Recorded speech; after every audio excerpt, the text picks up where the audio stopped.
오늘 말씀 중에 이 빌립이 그 에티오피아 내시를 이제 물속으로 함께 들어가서 세례를 주었죠. 이 물세례 앞부분에 사마리아 성에서도 세례를 주는 그러한 일들이 있었습니다. 세례라는 것이 이 사마리아 성에서는 우리가 생각하는 방식으로는 유효하지 못하다. 세례를 받았다면 그리스도와 함께 죽고 다시 살아난 그 십자가 사건 속에 합류한 외형적인 껍질을 이렇게 보여줬다라고 볼 수 있는데, 이들이 성령을 받지 못했잖아요. 나중에 이제 이들 중에 성령 받은 자들은 로마서의 6장입니까? 거기에 나오는 것처럼 예수 그리스도와 함께 죽고 다시 살리심을 받는 그 십자가 사건 속으로 합류하게 되죠. 이렇게 보게 되면 우리는 이런 질문을 할 수 있죠. 세례가 유용하냐, 유용하지 않느냐, 이제 이 질문을 또 던지게 됩니다. 이전에 중세 때입니까? 그때 이 제세례파들이 있었어요. 제세례파들은 신앙의 확실성을 굉장히 중요하게 여겼죠. 그러니 유아세에 이런 것들은 인정하지도 않습니다. 제대로 된 신앙 고백 속에 제대로 된 세례를 받아야 구원받은 백성이다. 그래서 어중이 떠중이 그런 곳에 세례를 받아서 오는 자들은 다시 받아야 된다. 이렇게 주장하는 분파가 있었습니다. 확실한 구원파들이죠. 일종의 보게 되면.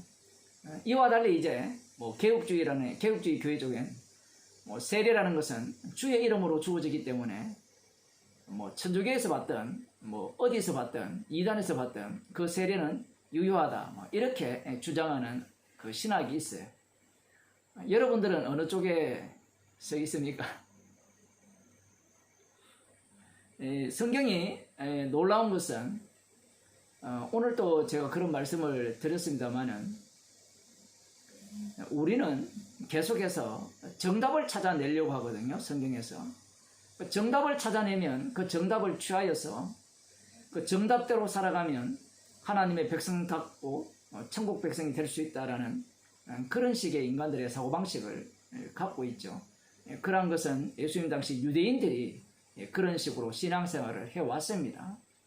성경 말씀의 진리를 정말 제대로 알아서 하나님의 뜻에 부합한 삶을 살아서 하나님 나라에 들어가고자 하는 그러한 태도, 그러한 어떤 이스라엘의 그 모습, 남은 자 이스라엘의 모습을 우리들이 그대로 담고 있죠. 인간들이. 그들은 인류의 대표자들이기 때문에 그렇습니다.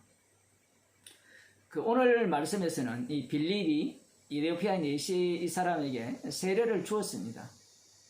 그런데 이 사마리아 성과는 달리 그 이후에 베드로와 요한이 와서 성령을 주었다 이런 내용도 없고, 아니면 이들이 성령을 받았다 이런 내용도 없고, 오히려 성령이 빌립을 낚아채서 이 아스도스로 데려가 버리시는 그러한 어떤 내용이 오늘 본문 속에 이렇게 담겨 있죠.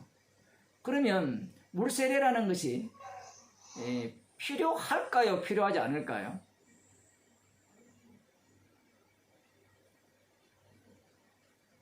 필요하다, 필요하지 않다라고 이야기할 때는 항상 인간들은 유용성을 따지게 되거든요.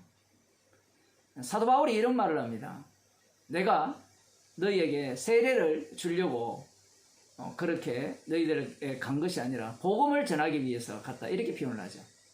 왜냐하면 이 고린도 교회입니까? 그들이 나는 누구로부터 세례를 받았다, 누구로부터 세례를 받았다, 그런 자랑거리를 하기 때문에 그래요.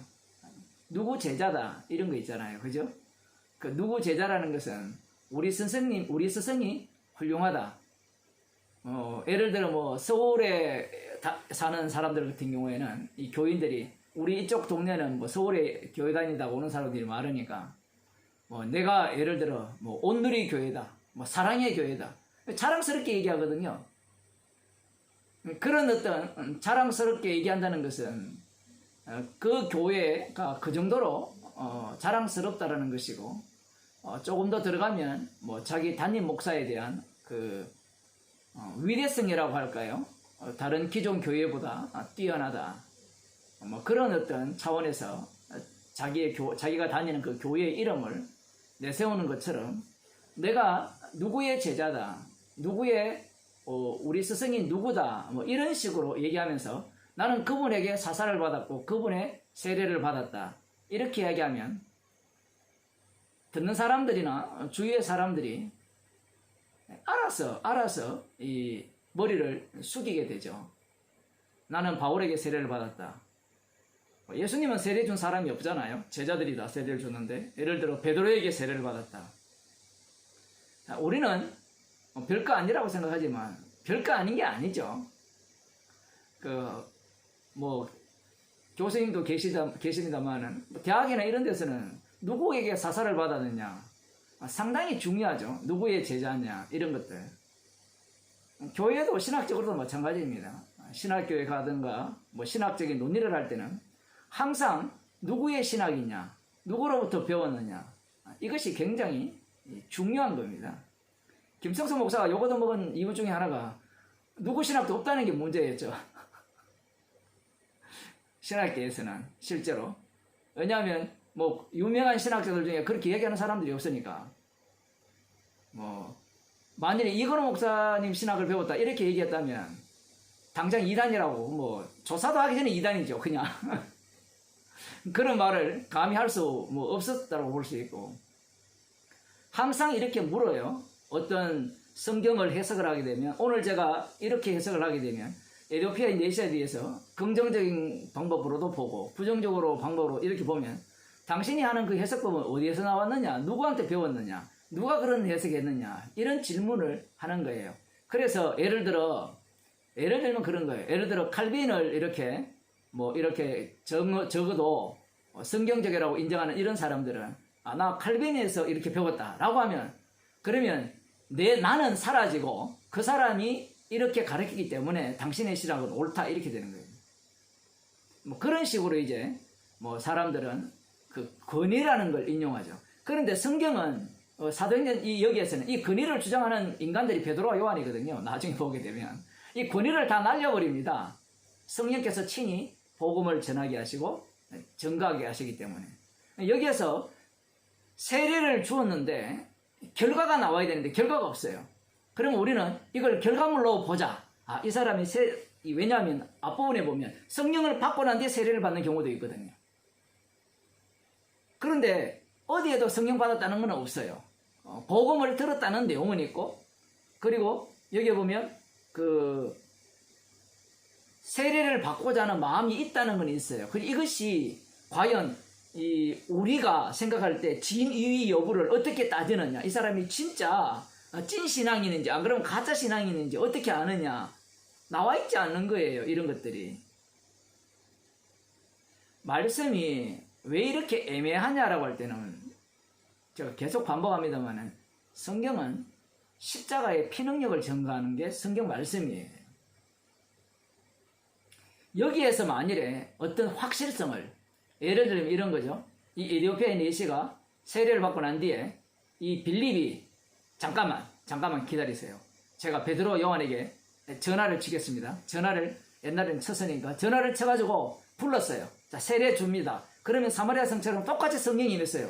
그러면 이게 어떤 상황이 되어버리는가 하면 예루살렘 중심에 이 가톨릭 교회 있죠. 로마 교회 중심에 그런 식이 되는 거예요. 그 사람들은 이런 성경을 봐도 깨닫지 못하는 겁니다. 그런 것이 이미 사도행전 자체에서 주님께서 친히 무너뜨리고 있는 거예요. 장치가 굉장히 많이 들어있는 겁니다. 예루살렘 중심의 교회가 날아가 버리죠. 예루살렘과 온 유대와 사마리아와 땅 끝까지. 정확하게 보세요. 예루살렘에서 이들이 퍼져나가면서 유대로 가면서 사마리아 갔죠. 빌립 집사가. 그 다음 어디로 갑니까? 땅 끝까지 가죠. 북아프리카까지 가잖아요. 가는 게 아니라 불러서 복음 전해버리죠. 불러서. 복음을 듣기 위해서 가게 하잖아요. 에티오피아 이 사람이 진짜 성령을 받았는지 안 받았는지 모릅니다. 그런데 기쁨으로 돌아갔다는 것은 이게 복음이라고 생각한 거예요. 기쁜 소식이라고. 그러면 이 사람이 가서 전할 거 아니에요.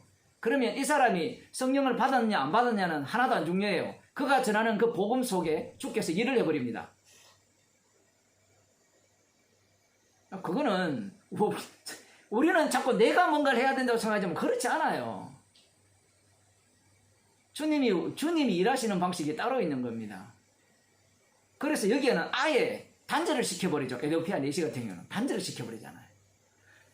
와서 듣게 해놓고 보내버리고 더 이상 연결고리가 없도록.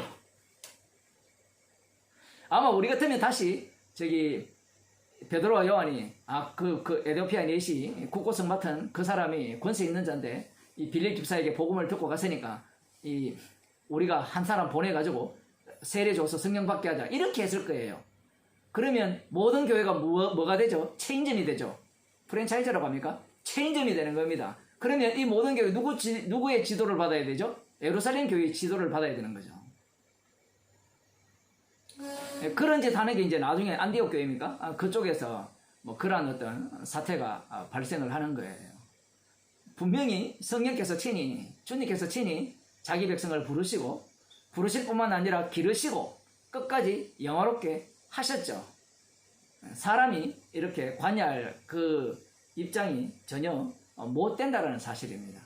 다시 세례로 돌아와서 주님과 함께 죽고 살았느냐라고 할 때 이 부분에 있어서 이게 유효하냐 유효하지 않느냐, 그러면 세례가 필요하냐 필요하지 않느냐라고 하면 재밌는 게 이런 거죠. 그 고린도전서 1장인가 2장에 나오죠.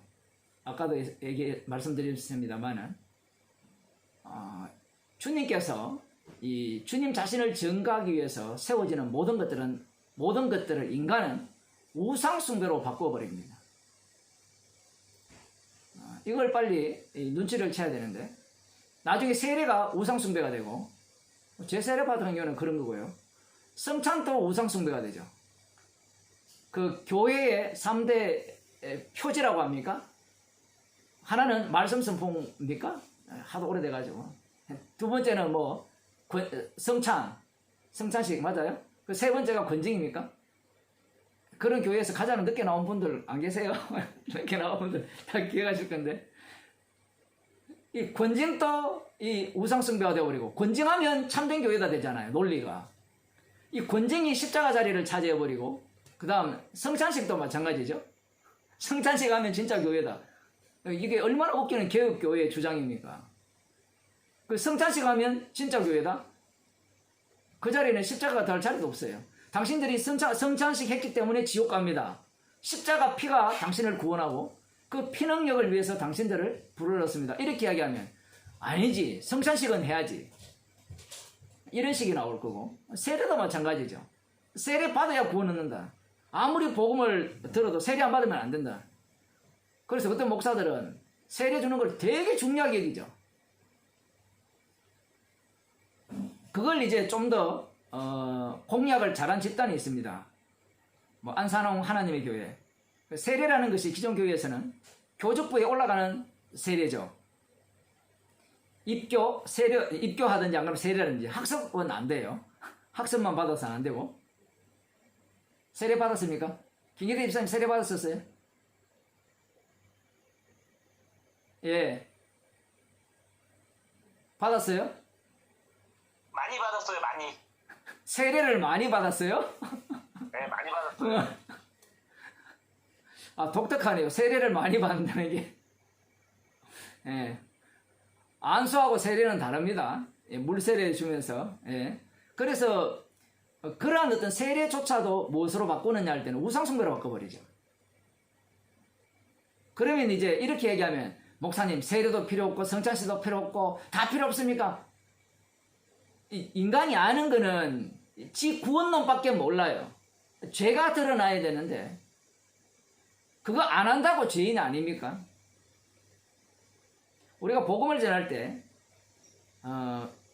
교회가 그 기복적이고 모여서 자기의 어떤 축복을 구하는 부분에 대해서 공격을 하잖아요. 예를 들어 이제 새벽기도 같은 경우에는 대부분 기도가 자기 가정과 나라를 위해서 이야기하는데 전혀 그의 나라 의를 구하지 않는 그런 기도잖아요. 그러니까 절간에서 하는 100일 기도나 다를 바 없다라고 공격을 하면서 하면 사람들은 어떻게 듣는가 하면, 그럼 새벽기도 안 해야 되겠네요, 이렇게 들어요. 그 철야기도도 마찬가지죠.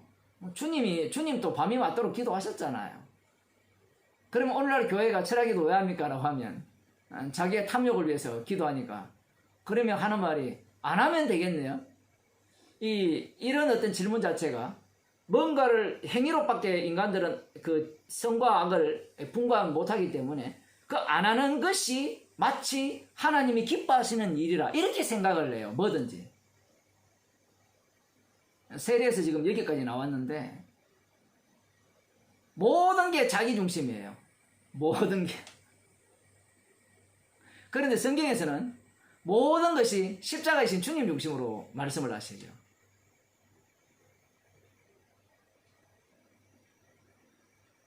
우상에게 드린 그 고기를 먹는 것도 마찬가지예요. 먹을 수도 있고 안 먹을 수도 있거든요. 한쪽은 그 형제를 실족해 하니까 먹지 마라 하고 다른 한쪽은 우상이 없으니까 다 거룩한데 먹어도 된다 하고 어느 장단에 춤을 춰야 되죠?